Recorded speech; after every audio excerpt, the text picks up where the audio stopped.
about blockchain, I believe today everybody understands we move forward from internet of information to the internet of values. Something you probably have seen so much as of today, not just about, blockchain has come so far. You probably have heard it for the first time back then 10 years, some things ago, 2008 at the Genesis block of the Bitcoin. You have seen so much and heard so much in 2017, last year, and the Bitcoin at the peak. But here today, I'm not going to talk about the Bitcoin, and basically this is not my passion to talk about. Blockchain has come so far from its roots. Now it has been implemented to improve the business efficiency and also help out with the society issues and problems. So that's what I'm going to focus on. I'm looking at the whole perspective, the industries. This slides back then 2 years ago. We talked so much about how blockchain would disrupt all these industries. But now it has proven out that it's not going to be all just like disrupting. It's just going to be, promoting and help improve the efficiency of all these pain points that you have seen before. And we talked about banking, of course, in Thailand in particular. Bank getting larger, even though Thai citizens do not trust the bank, right? They trust government better, which is I kind of doubt it.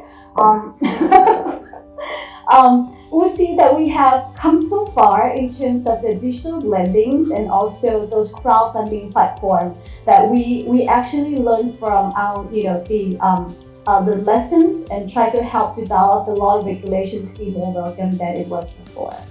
Healthcare, of course, think about if you have your own data set of your health data, but that data just happen to belong to the hospitals. Every time you need to use it, transfer it, or do anything about it, you need to ask the hospital permission. I work with one startup from Singapore and Australia that they try to monetize your own health data over the blockchain. So that can help close down those, the economic gaps or, the accessibility of your very own data. So that is really interesting. We're looking at the media. Now you see that the destruction of the media industries, where everything used to go into the center. One, the editor-in-chief make decision of everything, but now it's not anymore. Anyone from the regional side or anywhere around the country or around the globe can create news. And that's become to the fake news problem as we see today. Blockchain, on the other hand, if we use correctly, in the right pattern, you can also reduce this kind of problem as well. Real estate, the company I work for is now in the real estate. Icora, the company that we founded, are also looking to the tokenization of the real estates, where we can go beyond, the bank loan or a traditional type of the funding through the blockchain participation of the citizen. Fundraising, you have seen it before. Logistics and supply chain happen to be another industries that are very sensitive to the information and the accuracy of the information. Imagine, the merge line. If one paper just missed out, it's probably going to delay the whole day for one container.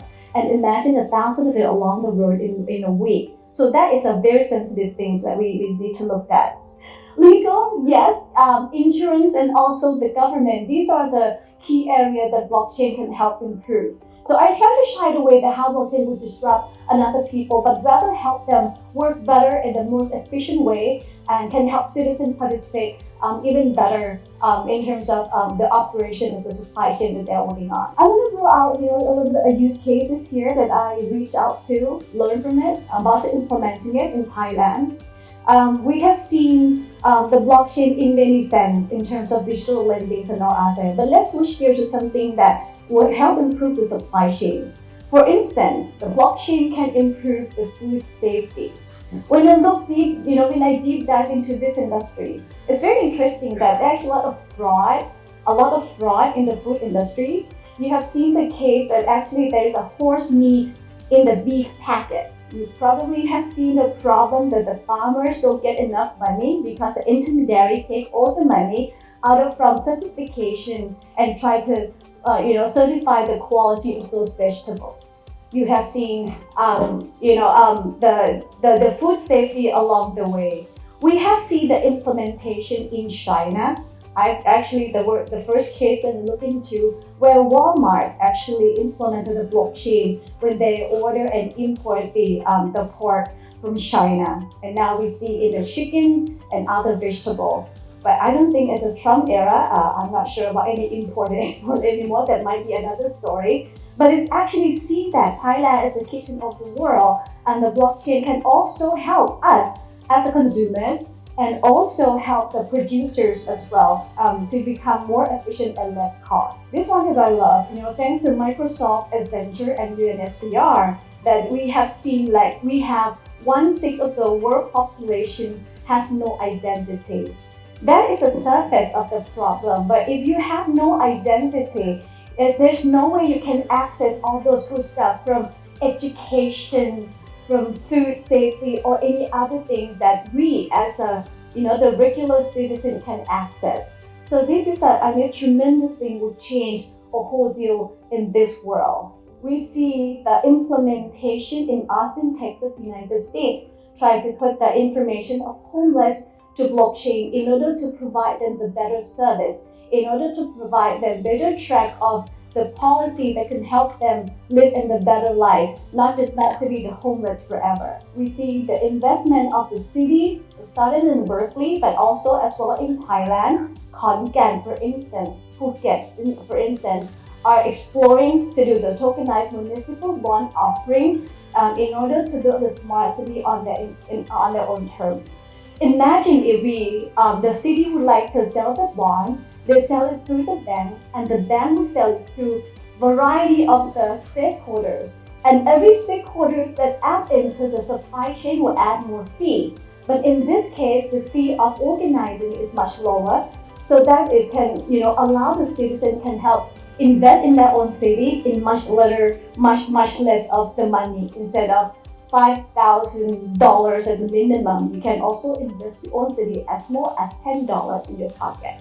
We just talk about the citizen participation and how it helps not just in the business side, but the city that we are living in. Education, amply or implied, work very well in South Africa, try to track the information of the kids throughout the education and try to pinpoint much better what else that they would need. Or something that close to home, Wowshay, they just changed the name. This is a very awesome blockchain project where they would like to develop the crypto collectible in order to help change our behavior to save the ocean, live life better for so the earth can last longer than 2100, but what we see in a lot of forecasting today. So this is just a quick brief that what we see in the development of blockchain, not just in the business side, not just in terms of the cryptocurrency and the bitcoins, but it's all about how the society become a better place for us to live in. What I do believe is our way forward. We have seen the challenges, the opportunities of the blockchain, where the transparency, the privacy, and also the traceabilities of the mechanism of blockchain can help us a lot. But at the same time, we have the challenges such as the scalability, such as, again, back to the privacy and also the cost. All of this, we never touch about the opportunity of a small SME can leverage the benefit of the blockchain. But if we can talk about the way forward, we together can do somehow co-invest. The SME, the small guys, can also use the opportunity or leverage the opportunity of blockchain in a much lesser cost. And also the implementation of the government would also help a lot of issues that we're dealing with right now. Thailand is a country that trusts the government the most in the Southeast Asia. So this could be the next way forward for us to work together.